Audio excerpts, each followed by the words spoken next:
இதில் விட்ட வேண்டியது இல்லை. ஒவ்வொரு செட் வழியாகவும் அடுத்த இந்தியம் வந்து ஸ்டொக்கும் வந்து பெட்ரோல் மண்ணெண்ணெய் டீசல் எல்லாம் ஸ்டொக்கில் இருந்தது. எல்லா செட் வழியாகவும் இருந்தது. திடீரென்று ராத்திரி விலை கூட்டியாச்சு. விலை கூட்டின உடனே அப்போ இவன் இருந்த பெட்ரோலுக்கும் மண்ணெண்ணெய்க்கு டீசல் எல்லாத்துக்கும் இவையும் விலை தானே கூட்டியிருக்கேன். ஏன் அந்த ஸ்டொக்கு முடிஞ்ச அப்புறம் விலை கூட்டலாம் தானே. அப்போ நீங்களும் ஊழலான செய்கிறீர்கள். நீங்களும் மக்கள்கிட்ட சுரண்டித்தானே சுரண்டுறீங்களானே. மக்கள் இந்த இரத்தத்தை நீங்களும் சுரண்டுறீங்களானே. ஏற்கனவே ஒவ்வொரு செட்லேயும் நியாயமான பெட்ரோல் இருந்தது, டீசல் இருந்தது, மண்ணெண்ணெய் இருக்குது. அப்போ இன்றைக்கு நீங்கள் விலை கூட்டின உடனே நீங்கள் அதே விலையை கூட்டுறீங்க. ஏன் அந்த பெட்ரோல் இருக்கிற ஸ்டாக் முடிய மாட்டேன் நீங்கள் பழைய விலைக்கு விற்கலாம் தானே. இப்போ இன்றைக்கு நாங்கள் இந்த மண்ணெண்ணெய் அடித்து என்னென்ன தொழில் பார்க்குறோம்.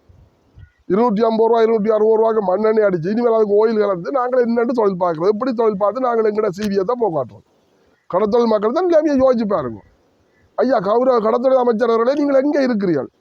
இலங்கையில் இருக்கிறீர்களா இல்லை வேறு எங்கேயும் இருக்கிறீர்களா? வேறு எங்கேயும் புத்துக்கிறதுக்கு இருக்கிறீங்களா? விலங்கையில் பாயை திறந்து சொல்லுங்க. இந்த கடல் எண்ணெய் இருக்குது வருகுது, நாங்கள் தேவையான எண்ணெய் தருவோம்னு சொல்லி அப்போ பழைய அரசாங்கம் செய்த அதை விட நீங்கள் மோசமாக செய்து போறீங்க. பழைய அரசாங்கம் இதைத்தான் செய்தது. எண்ணெயை சொக்கில் வச்சுக்கொண்டு நிப்பாட்டின உடனே நாங்கள் கியூ வரிசை சனம் அடிபட்டு கியூ அரண்டை கொண்டு வந்து அடிபட்ட உடனே நீங்கள் விலையை கூட்டி போட்டு கொண்டு இறக்கி விட்டீர்கள். இறக்கி உடனே மக்கள் என்ன செய்யறது? எங்களுக்கு அன்றாட தேவைதான். எரிபொருள் இல்லாமல் நாங்கள் வாழையிலாது. அப்போ அது மக்கள் அதைத்தான் மக்களும் வேண்டது. அந்த நேரம் நீங்கள் விலையை கூட்டின உடனே விலைக்கு வேண்டது. 84 ரூபா வித்த மண்ணெண்ணெய் இன்றைக்கு 260 ரூபாய்க்கு திரும்பி வந்துவிட்டது. அதைத்தான் போன அரசாங்கம் செய்தது. அப்போ இருந்த ஸ்டொக்கு முடிஞ்ச அப்புறம் நீங்கள் விலை கூட்டினாலும் பரவாயில்லை. எல்லா இடத்துலையும் ஸ்டொக் இருக்குது, திருப்பி விலை விட்டுருக்கலாம். அப்போ பழைய அரசாங்கம் எப்படி செய்ததோ அது பேர் தான் இப்போ நீங்களும் செய்து கொண்டிருக்கிறீங்க. இப்போ தற்சமயம் வந்து மண்ணெண்ணெய் இருக்குது, ஸ்டொக்கில் இருக்குன்னு சொன்னவங்க மண்ணெண்ணெய் இருக்குது. இப்போ நாங்கள் போனால் செட்டில் எடுக்கலாம். ஆனால் விலை கூட்டின உடனே இப்போ இன்றைக்கு 50 ரூபா 60 ரூபா கூடி இருக்குண்டா நாங்கள் என்னென்ன அடித்து தொழில் பார்க்கலாம். எங்களால் இப்போ இன்றைக்கு எனக்கு 30 லிட்டர் மண்ணெண்ணெய் வேணும் தொழிலுக்கு போய் வரேன்டா. சாதாரணமாக 30 லிட்டர் மண்ணெண்ணெய் கணக்கை போட்டு போயிருக்கோம். அப்போ ஓயிலோட செத்தாங்களுக்கு 360 ரூபா வருது. அப்போ 30 சொல்லிருக்கும் 10,000 ரூபா வேணும். நாங்கள் 5,000 ரூபா முளைக்கலாம் கிடக்கு, கரைக்கு மீன் பிடிச்சி சாப்பிடலாம் கிடக்கு. அப்போ இந்த விலையில நாங்கள் மண்ணெண்ணெய் அடிச்சு ஓடுறது. இந்தியன் ரோலர் வருகை எப்படி இருக்கு? இந்தியன் ரோலர் வந்து இப்போ தற்சமயம் வந்து எங்களோட பக்கம் வருது, எங்களோட பக்கம் இல்லை. ஆனால் தீவாங்கல்ல பக்கம் வந்து போகிறாங்க. எங்களோட பக்கம் கொஞ்சம் குறைவு, கொஞ்சம் இடத்தை நிற்கிறாங்க. இனிமேல் அந்த மீன் தடக்காலம் தானே, அதுக்காக அவங்க நிப்பாட்டி இருக்கலாம்னு நினைக்கிறேன். இப்போ காண இல்லை. ஆனால் இப்போ நாங்கள் காண இல்லை. நாங்கள் கூடியவங்க 13, 14, 15 கிலோமீட்டர் 16 கிலோமீட்டர்லாம் ஓடுறோம். ஆனால் எங்களோட கண்ணுக்கு தெரியலை. எங்களோட பக்கம் தீவா பக்கத்து இந்த நிலைமை எங்களுக்கு தெரியாது. தீபத்தில் இனிமேல் அங்கால வந்து இப்படி வர்றான் பாரான் போகிறான் என்றால் எப்படியும் அவன் பெறாமல் விட மாட்டான். இந்தியன் என்று சொன்னால் அங்கே எல்லாத்தையும் பழிச்சு கொட்டி நாசமாக்கி போட்டாங்களா, அங்கே இல்லை. அப்போ இங்கே தான் கொஞ்சம் கிடக்கு, அதையும் பழிச்சு கொட்டணும் தானே. அவங்க அங்கத்தையும் அரசியல்வாதிகளும் கண்ணை மூடிக்கொண்டு இருக்கிறாங்க. அதுக்கு ஒரு நடவடிக்கையும் இல்லை. அப்போ நாங்கள் எங்கே எத்தனை பக்கத்தில் நாங்கள் இடிபடுறோம். இந்த டிட்வா புயலால் மீனவர்கள் சொத்துக்கள் அதிகமாக பாதிக்கப்பட்டுள்ளது. குறிப்பாக படகுகள், இயந்திரங்கள், வலைகள் எல்லாம் நாசமாக போயிருக்கின்றன. அதற்குரிய இழப்பீடுகள் அரசாங்கம் வழங்குவதற்கு தயாராக இருக்கிறோம், வழங்கி இருக்கிறோம் என்றெல்லாம் குறிப்பிட்டு இருக்கிறார்கள். உங்களை மீனவர்களுக்கு எப்படி இருக்கு அந்த இழப்பீடு வழங்கல்? இல்லை, இதுவரை காலமாச்சு நாங்கள் அறிய எந்த விதமான புயல் அடித்தாலும் எங்களுக்கு இதுவரை நிவாரணம் வழங்கப்பட்டதும் இல்லை. போட்டுகள் சேதப்பட்டாலும் அதுக்கு சேதத்தூரிக்க ஒன்றும் தரப்படவும் இல்லை. அரசாங்கம் ஒன்றுமே செய்யலை. என்ன பொறுத்தவரை இதுக்கு மேலே நடந்த புயல்களுக்கு எல்லாம் பெருவிட படத்தை எடுத்து தாருங்க, அதை சேதப்பட்டதை படம் எடுத்து கொடுக்கணும், பிறகு நாங்கள் அக்கௌண்ட் நம்பர் கொடுக்கணும், எல்லாம் கொடுத்து எல்லாம் முடிஞ்சு கடைசியில் அந்த போம் எடுத்து போவேன் ரப்பி கொடுத்தாச்சு. பிறகு செல்லிஞ்சிலவன் செட்டியார் கணக்கண்டு அதை என்னத்தையும் எழுதி விட்டு போக வேண்டியது. இப்படியே போய் காலம் போட்டுது.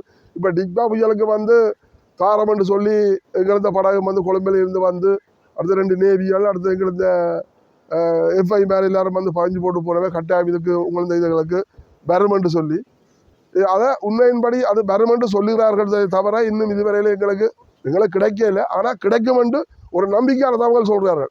கட்டாயமாக அது கிடைக்கும், உங்களுக்கு கிடைக்கும் என்று சொல்லி எஃப்ஐ மேல் சொல்லியிருக்கிறேன். அப்போ அந்த அடிப்படையில் ஆனால் எங்களுக்கு இன்றைக்கு 6 மாதம் ஆச்சு. இதுவரையில் நாங்கள் இப்போ இன்றைக்கு போட்டு இழந்து போட்டு தொழில் செய்யலாத கட்டத்தில் நாங்கள் இருக்கிறோம். அப்போ நாங்கள் இந்த போட்டை நம்பித்தான் நாங்களுக்கு வந்தால் தான் நாங்கள் அடுத்த கட்டத்துக்கு தொழில் செய்யலாம்ன்ட்டு. இன்றைக்கு எனக்கு டிக்பா புயல் இந்த 24, 25 விலையும் இந்த நீளத்துக்கு இப்படி இந்த கரை நீளத்துக்கு போட்டு அப்போ நான் வந்து காலையில் ஆக்சிடென்ட் பண்ணுறதுனாலே ஒன்றும் செய்யலாம் போச்சு. போட்டு வந்து இந்த கல்லோட அடிபட்டு இங்கே விலையெல்லாம் இந்த கடல் மூலமாக தான் இழுபட்டு இங்கே இருந்து நாங்கள் எங்களால் உதவிக்கு ஆட்கள் இல்லாத பட்சத்தில் பிறகு திருப்பி நாங்கள் ஆதியோடிக்கு அறிவித்து ஆதியோடியிலிருந்து தான் எங்களோட சொந்த பந்தங்கள் தெரிஞ்ச பிள்ளைகள் வந்து அவர்களை நாங்கள் ஏதோ ஒரு வழியில் எடுத்து நாங்கள் அப்போ இந்த பேர்வைட்டை வந்து இது முழுதான சேதம். இது முற்று முழுதான சேதம். இதுக்கு கட்டாயம் உங்களுக்கு பெறமென்று சொல்லி கொண்டு போனது. ஆனால் இப்போ கேட்டாலும் சொன்னால் கட்டாயம் பெறமென்று தான் சொல்லியிருக்கிறேன் தவிர, ஆனால் இதுவரை எங்களுக்கு கிடைக்கும்னு சொல்லியிருக்கிறேன். இதுல வந்து கடலட்டை பிடிக்கிறதுக்கு மற்றது ஏனைய வேலைகள் தொழில் செய்வதற்கு பிற மாவட்டங்கள் இருந்து தங்கி வாடியமைச்சு தொழில் செய்கிற முயற்சிகள் இடம்பெற்றுக் கொண்டிருக்கிறது. அது வடமராட்சியிலேயும் பாதிக்கப்படுது என்று சொல்லியிருந்தோம். அதே நிலைமை என்ன? வடமராட்சியை பொறுத்தளவில் ஏனென்று சொன்னால் இந்த காத்துக்கு எங்களுக்கு மீன் வந்து கிழக்கே இருந்தான் இறங்குறது. வாடக்காத்து கொண்டல் காத்துக்கு வந்து எங்களுக்கு வந்து கிழக்கே இருந்து மீன் இருக்கிறது. அப்போ இவர்கள் வந்து அங்கே கடலில் வந்து இப்போ அங்கே வந்து உலாக்கி சுருக்கு வேலையை அடித்து லைட்டை போட்டு சொன்னால் அந்த மீன்கள் அச்சப்பட்டு இஞ்சால வராது. ஏனென்றா நாங்கள் பருவ காலத்துக்கு ஒவ்வொரு காலத்துக்கும் பருவ காலத்துக்கு மாறிக்கு அந்தந்த காத்துக்கு தான் மீன்கள் வந்து போகிறது. அப்போ அதுக்கு இதுவரையிலே அப்படி ஒரு மீன்கள் வந்து போகிறது மாதிரி இல்லை. அதனால தான் இன்றைக்கு எங்களோட மக்கள் ஒன்று மீன் செத்து கொண்டிருக்கிறேன். அங்கால வந்து கடலில் லைட்டை சோடிச்சு லைட்டுன்னு சொல்லி லைட்டை சோடிச்சு லைட்டை வச்சு சுருக்கு வேலை கலைக்கிறாங்க, எல்லாம் செய்கிறாங்க. இந்த படகுகள் இங்கால வருது என்று சொல்லப்படுது. இப்போ ஏன்னு சொன்னால் சில படகுகள் இங்கே வந்திருக்கிறேன். தொண்டமினார் காங்கிரஸ் துறைக்கு நிறைய சுருக்கு வேலை வளைக்கிற படகுகள் சில வந்து போயிருக்குது வளைக்கி கொண்டு. அன்றைக்கு ஒரு இடத்துல வந்து எங்கே தென்னிலங்கை மீனவர்கள் வந்து வெடியடிச்சு 10,000 கிலோ பேர் எடுத்திருக்கிறார்கள். இப்போ நான் நினைக்கிறேன் ஒரு 10 நாள் வருமன் நினைக்கிறது நடந்து வெடியடிச்சு ஒரு 10,000 கிலோவுக்கு மேலே பேரை டைனமெட் அடித்து பேரை எடுத்திருக்கிறார்கள். அப்போ அந்த மீன்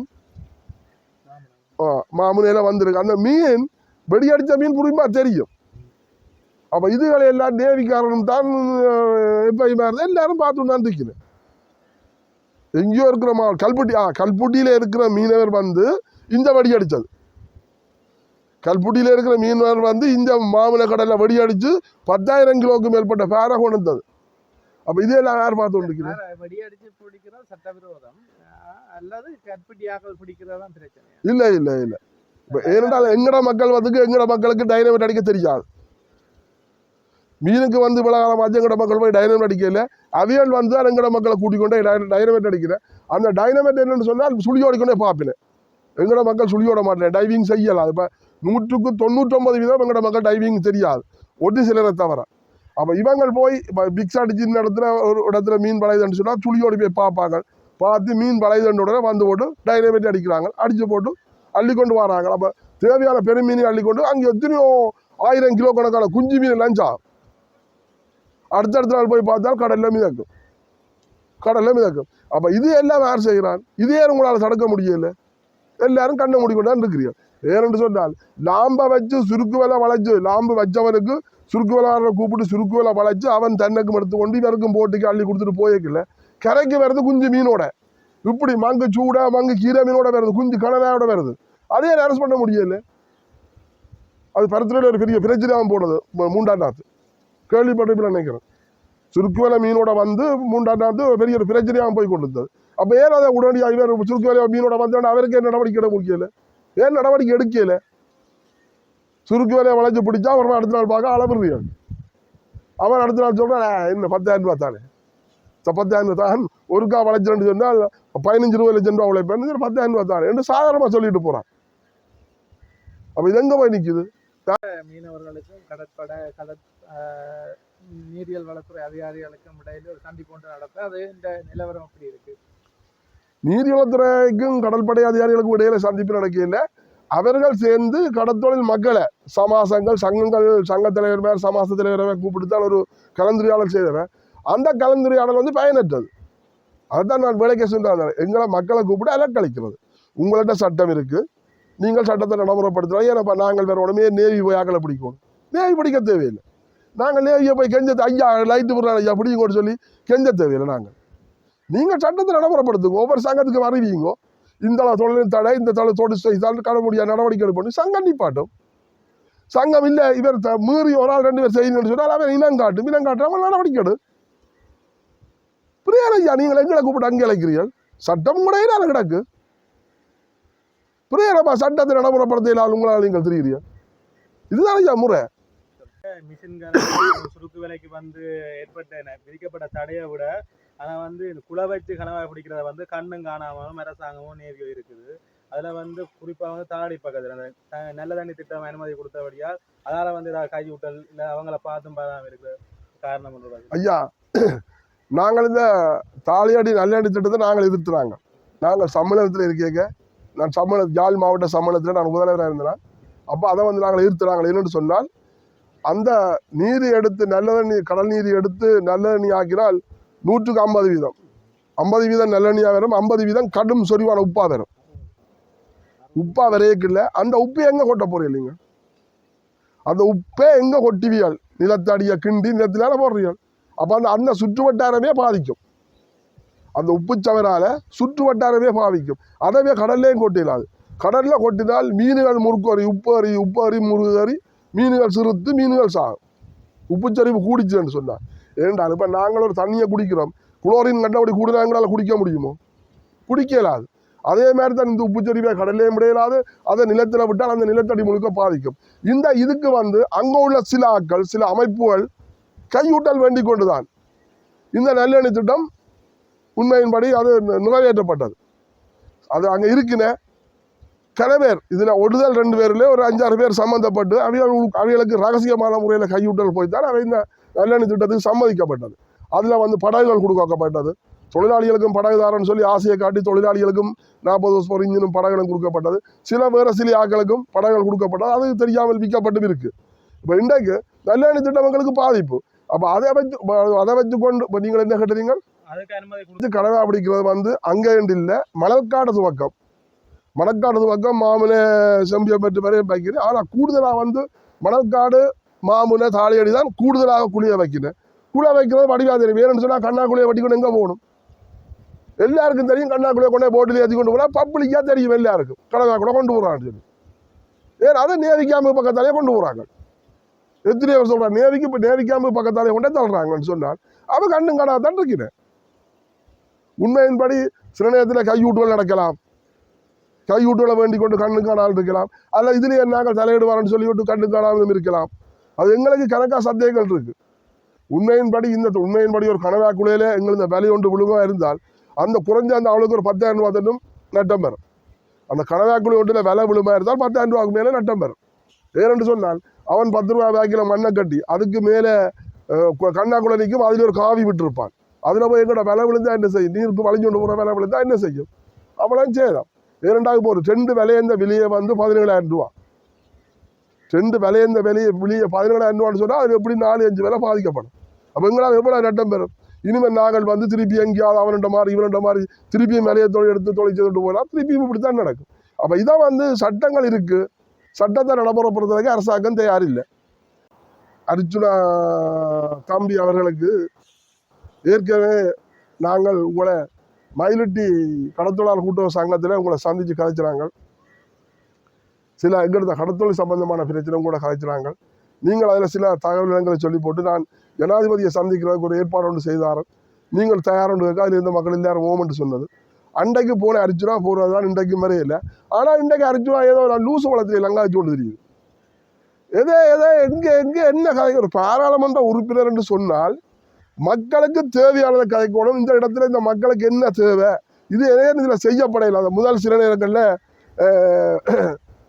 ஒருங்கிணைப்பு குழு கூட்டங்களில் வந்து சில கேள்விகள், அதுக்குரிய ஆதாரங்கள், அதுக்குரிய கையில் அதுக்குரிய ஆதாரத்தை வச்சுக்கொண்டு பொயிண்ட் அடிப்படையில் சில வசனங்களை கதைச்சி இன்னது ஏன் செய்யப்படையில பல காசு எங்கே, இந்த காசு ஏன் திரும்பினது, உண்மையாக நாங்களே நாம் வரவேற்றுறாங்க. அது உண்மையின்படி எங்களுக்கு தேவையானது, அது மக்கள் அறியக்கூடியது, மக்களுக்கு போய் சேரணும். இப்படி ஊழல்கள் நடக்குது, இதுகளெல்லாம் இப்படி வந்தது செய்யப்படையில்லை, ரோடு போட இல்லை, அது செய்யலை, இது செய்யலை, அதெல்லாம் உண்மையின்படி அது நீ வந்து கச்சேரி என்றாலும் சரி, எந்த கூட்டம் பண்ணாலும் சரி, அந்த கூட்டத்தில் அப்படி தெளிவாக தான் தெரிஞ்சுது.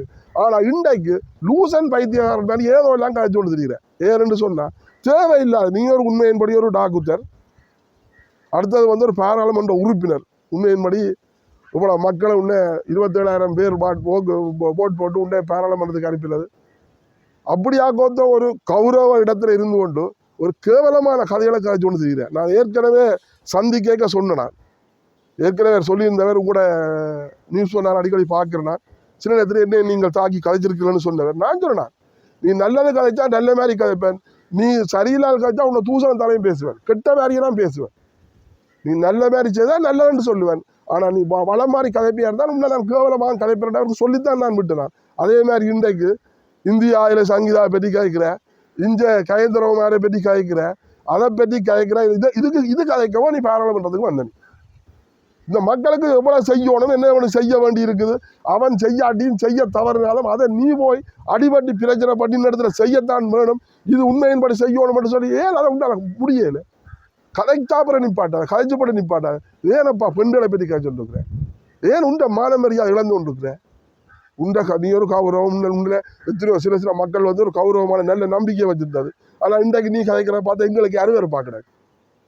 இப்படி ஒரு கேவலமான செயலை செய்யாமல் தம்பி அர்ஜுனா அவர்களே, நீங்கள் பாராளும் ஒன்றும் போறீங்கன்னு சொன்னால் மக்களுக்கு தேவையானதை கதைங்கோ, எங்களோட நாட்டை திருத்துக்கோ, நாட்டுக்கு நாட்டை டெவலப் ஆக்குறதை வையுங்கோ, நாட்டுக்கு என்னென்ன செய்யணும்ன்றதை பாருங்கோ. உண்மையின்படி செய்ய வேண்டிய கணக்காக இருக்கு, அதுகளை பாருங்கோ, அதுகளை செய்யுங்கோ. தேவையற்ற வசனங்களை விட்டுட்டு, தேவையற்ற மனவருத்தமான கதைகளை விட்டுட்டு, தம்பி நீங்கள் தயவான முறையில் எங்களோட மக்களுக்கு தேவையானதை செய்யுங்கன்னு சொல்லி உங்களை தாழ்மையிட்டு கேட்டுக்கொள்ளும். அர்ஜுனா வேறு எத்தனை பேர் விளக்க முழு பேரும் விலை போட்டாங்க. அர்ஜுனா பெரிய விலை போடுறது பெரிய வேலையே. இன்றைக்கு யுத்தம் முடிஞ்ச பிறகு முழு அரசியல்வாதியும் விலை போட்டான். ஒரு தடவை சொல்லட்டு பாப்பன் நான் விலை போயில்லை. அதில் அர்ஜுனா பெரிய ஆளு சொல்லுவாங்க, என்னத்துக்கும் ஆடாத இதுக்கும் மகிடிக்கு ஆடாத பாம்பும் என்னத்துக்கும் ஆடாத இதுக்கும் என்று சொல்ல மாதிரி காட்டாத எல்லாரும் தான் விலை போகத்தானே வேணும். காணாத கண்டாயா எல்லாரும் விலை போகத்தான் வேணும். சில பேர் பெட்டிக்கு விலை போக. ஒரு மனிதனில் வந்து ஒரு மனிதனுக்கு பல ஆசை இருக்கு. மண் ஆசை, பெண் ஆசை, பொண்ணு ஆசை, அந்த ஆசை இந்த ஆசை இருக்குத்தானே. அப்போ ஒவ்வொரு தான் ஒவ்வொன்றுக்கு விலை போவான். ஒவ்வொரு ஆசை ஒவ்வொரு இருக்கிறான், அந்தந்த ஆசைக்கு தான் விலை போவான்.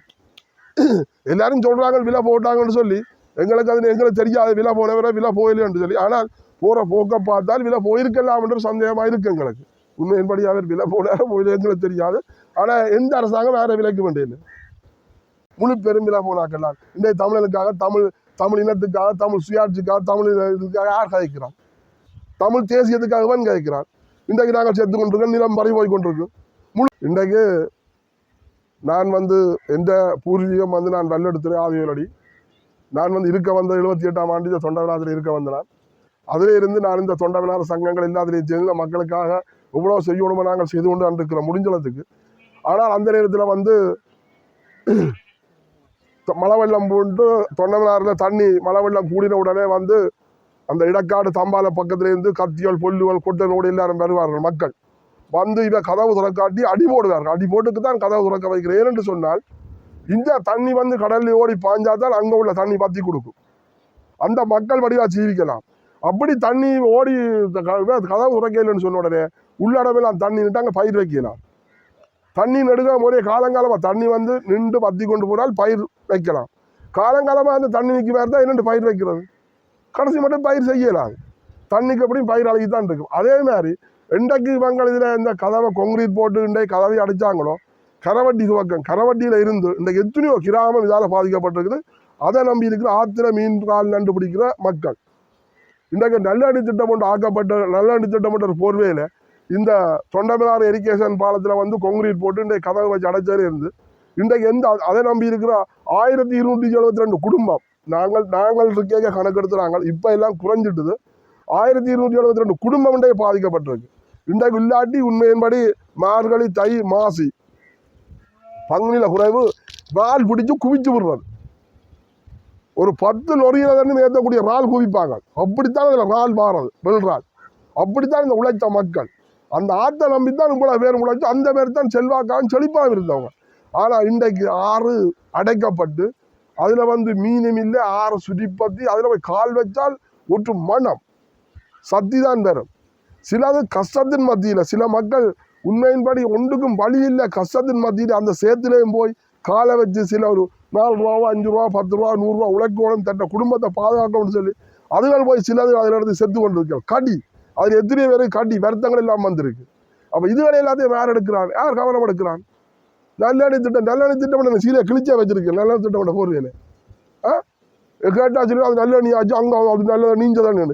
ஏன் இவ்வளோ காலம் இந்த மக்கள் வாழ இல்லையோ, இவ்வளோ காலம் இந்த பயிர் செய்ய இல்லையோ, ஏன் இவ்வளோ காலம் இந்த மக்கள் தண்ணியெல்லாம் செத்தவையோ?